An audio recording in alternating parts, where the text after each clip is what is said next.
Hola chicos, bienvenidos a otro vídeo donde vamos a resolver un problema de estática que tienes ahí representado en la figura. Entonces vemos ahí en amarillo el techo del que cuelga una barra que está ahí pintada de color verde, la barra BC. En C hay una articulación, con lo cual la barra puede girar libremente. Y en el otro lado hay una cuerda. En este extremo de la barra sube una cuerda que pasa por una polea y tenemos un muelle y llega hasta el suelo, y en el suelo está fijo, es decir, esta parte de aquí no se mueve. Nos dan la masa de la barra de color verde, nos dan la gravedad, nos dan la constante K del muelle, la longitud de la barra, que coincide con la longitud desde el eje de la polea hasta el eje de la articulación en C. Y también nos dicen que cuando la barra está en posición horizontal, es decir, en esta posición, pues la barra, el muelle no está estirado, es decir, está en reposo. ¿Y qué nos piden? Nos piden hallar el ángulo Z, este de aquí, cuando la barra se deja caer y entonces por el peso se va hacia abajo y el muelle la sujeta. Entonces en algún momento se alcanza el equilibrio. Y también las fuerzas que actúan sobre la barra. Pues este es el reto y vamos a ir aplicando cosas que ya sabemos para resolverlo. Entonces lo primero, los datos están claros. El sistema, primero vamos a elegir el muelle como sistema, porque esa parte, ese digamos subsistema, lo podemos resolver relativamente fácil, porque ¿cuáles son las fuerzas que actúan en el muelle? En este lado, pues que tenemos hacia arriba la tensión de la cuerda y hacia abajo el muelle está tirando para abajo para evitar que la cuerda suba. Con lo cual, ¿cuál será esa fuerza? Será hacia abajo, será K por delta de I. Vamos a llamar delta de I al desplazamiento.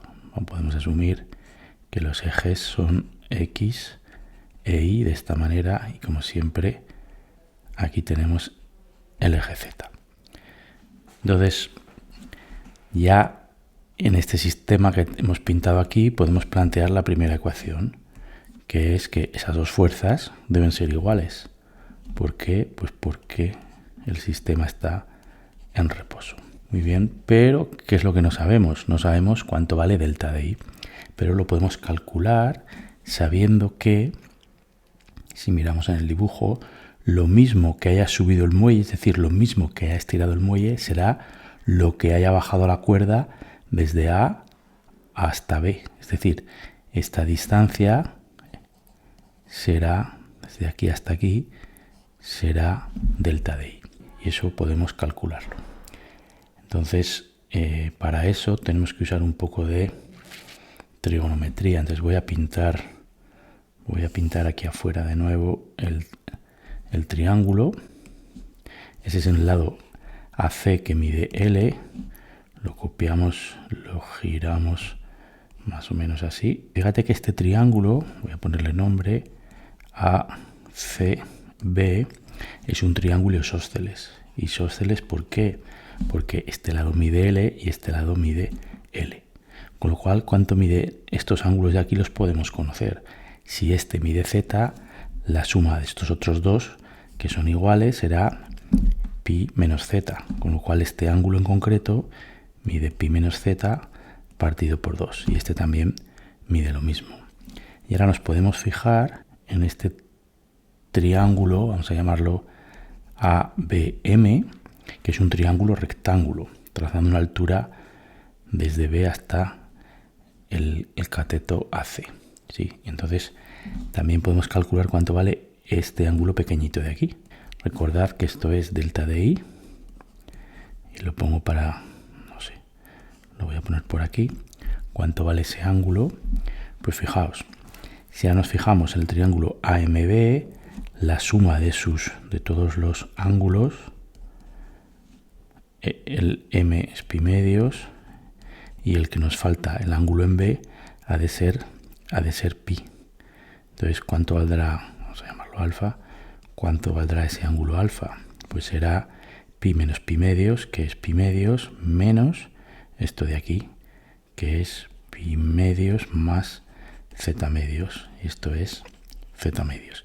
Así que este ángulo tiene justo este valor z medios, ya lo conocemos.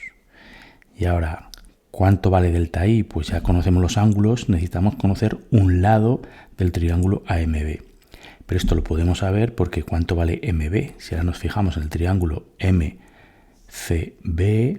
podemos decir que este lado de aquí, ¿cuánto mide? Pues será la hipotenusa del triángulo por el seno de este ángulo, L seno de z. ¿De acuerdo? Y ahora sí podemos decir lo siguiente. En este triángulo pequeñito, en el AMB, en este triángulo, que tenemos que el coseno de este ángulo, que hemos dicho que es z medios, lo calculamos como el cateto contiguo, que es L seno de z, partido por la hipotenusa. ¿Cuánto vale la hipotenusa? Precisamente el segmento AB, que es delta i, lo que buscamos. Y ahora ya pues despejamos el valor de delta i. ¿Qué dificultad nos queda? Que aquí tenemos z medios y aquí z. Pero podemos utilizar la expresión que liga el seno del ángulo doble con el ángulo, con la mitad de ese ángulo, ¿no? Y entonces podemos decir que coseno de z medios es igual a L partido delta i, y ahora el seno de z es 2 veces seno z medios coseno de z medios, y este coseno se cancela con este, y de aquí podemos despejar delta i como será 2 veces L por el seno de z medios. Vale, todo esto es un paréntesis trigonométrico que al final la mayor dificultad del problema está en llegar a esta conclusión. Lo demás ya vais a ver que es relativamente sencillo. Así que volvemos aquí, la tensión será K por delta I, que es 2 veces L por el seno de z medios. Pues muy bien, ya tenemos calculada la tensión, que es una de las cosas que nos piden las fuerzas. Es una de las fuerzas, porque la tensión actúa sobre la barra también, como ahora vamos a ver. Entonces vamos ahora con el otro sistema, el sistema que es la barra, y vamos a, como siempre, primero vamos a pintar las fuerzas que actúan. Entonces, como siempre, primero pensamos en el peso que actúa sobre el centro de la barra, ¿de acuerdo? Que es el centro de masas, MG hacia abajo. ¿Y qué más tenemos? Bueno, hemos dicho la tensión, que ya la hemos calculado, que actúa en la dirección de la cuerda, y luego tenemos aquí en el punto C, pues el techo a través del punto C va a realizar una fuerza sobre la barra. No sabemos en qué dirección. Lo normal es que sujete la barra para que no se caiga, o sea que vaya hacia arriba la componente I, y que vaya, no sabemos, vamos a suponer a la derecha la componente X. Y ya no tenemos más fuerzas, ¿sí? Porque la fuerza del muelle no actúa sobre la barra, actúa indirectamente a través de la tensión. Y una vez que tenemos las fuerzas pintadas, pues podemos ir a las ecuaciones. Entonces tenemos ecuaciones de sumatorio de fuerzas y ecuaciones de sumatorio de momentos. Sumatorio de momentos igual a 0. Esto es en el eje Z, como siempre. Y ahora, respecto de qué punto vamos a calcular los momentos. Pues los naturales, los puntos naturales serían el B y el C. Entonces vamos a elegir el C, ¿por qué? Porque en el C hay dos fuerzas, con lo cual nos vamos a ahorrar calcular los dos momentos de estas dos fuerzas, porque van a ser 0, ¿sí? Y entonces, ¿qué nos queda? Es la opción más eficiente, en mi opinión. Nos queda el momento que hace la tensión y el momento que hace el peso. Entonces, la tensión primero va hacia arriba, con lo cual trata de girar la barra alrededor de C en sentido horario, y por tanto el momento irá hacia abajo, con lo cual será negativo. ¿Y cuál será su valor? Recuerda que el valor será la fuerza, es decir, la tensión por la distancia que hay desde el punto C y la recta que contiene la fuerza. En este caso la fuerza es la tensión. ¿Y cuál es la recta que la contiene?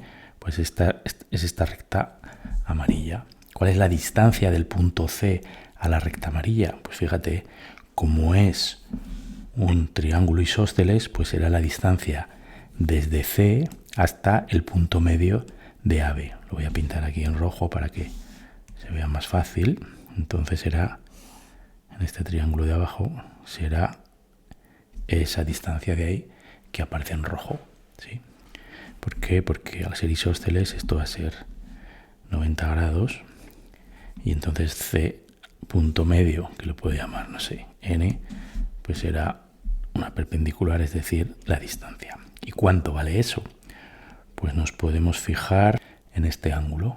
Entonces en este ángulo de aquí, ¿cuál será su coseno? Podemos decir que, voy a ponerlo aquí a la derecha, el coseno de z medios, pues será el cateto contiguo, que es lo que buscamos, la distancia que buscamos, que es el segmento NC partido por la hipotenusa, que es L. Con lo cual, la distancia NC será L, que lo pongo aquí, por el coseno de z medios. Ya lo tenemos despejado. ¿Y ahora qué nos queda? Nos queda el momento que hace el peso. El peso, su momento será mg, y de nuevo, ahora que tenemos que poner distancia del punto C a la vertical por la que pasa el peso. Como está en mitad de la barra justo, en este triángulo que aparece aquí, pues este lado, la hipotenusa, mide L medios, y este ángulo lo conocemos, con lo cual podemos calcular la distancia horizontal perpendicular a la línea amarilla, sabiendo que el coseno de z, voy a ponerlo a la derecha, en ese triángulo pequeño, el coseno de z será el cateto contiguo, que es la distancia que buscamos, voy a llamarla D, partido por la hipotenusa, que es L medios. Entonces será 2D partido por L. Y de aquí despejamos D como abajo 2 y arriba L coseno. Entonces será L por coseno de z partido por 2. Y esta suma de momentos, ¿cuánto vale? Pues tiene que valer 0 porque la barra está en equilibrio, es decir, no se mueve. Como no gira, pues esa suma de momentos ha de ser 0.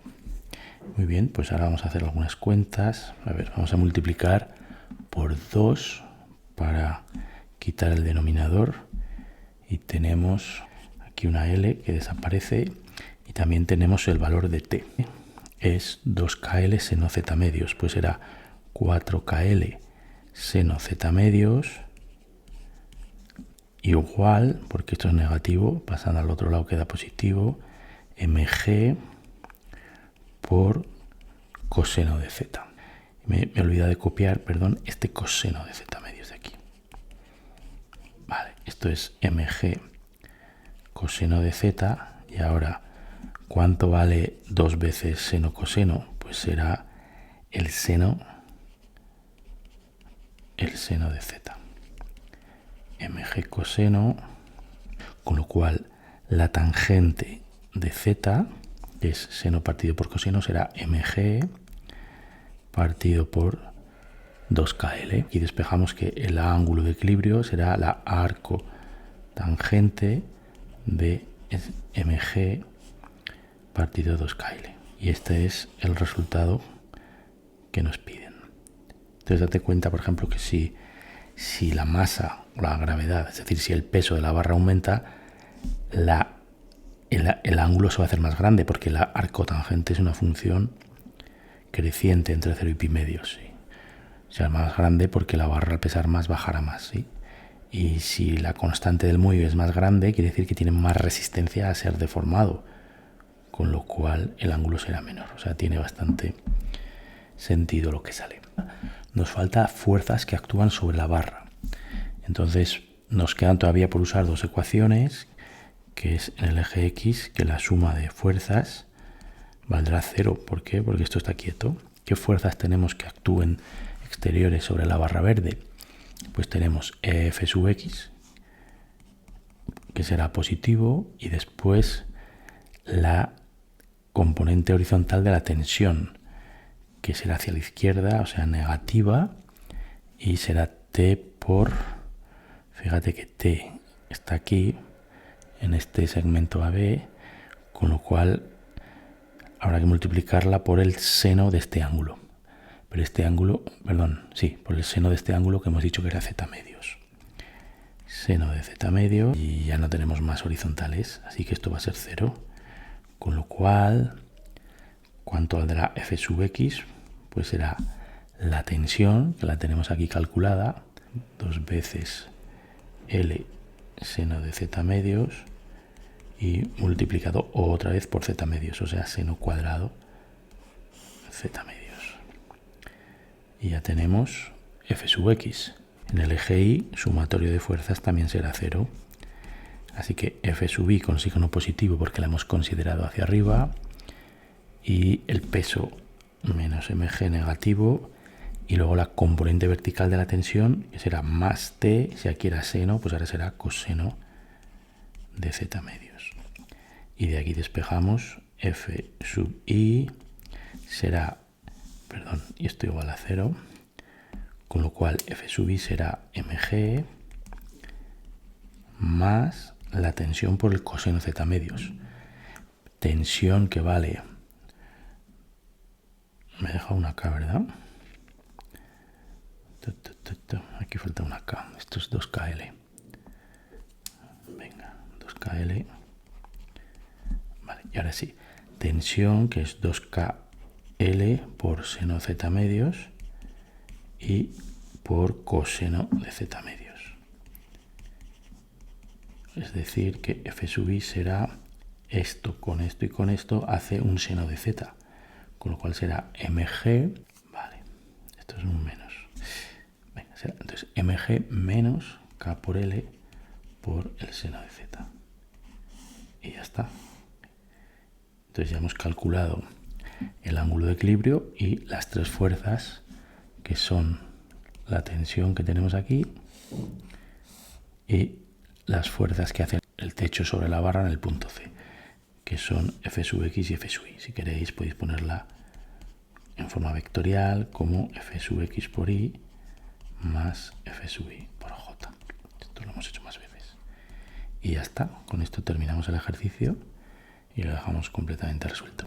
Espero os haya gustado y nos vemos en el próximo. Adiós, chicos.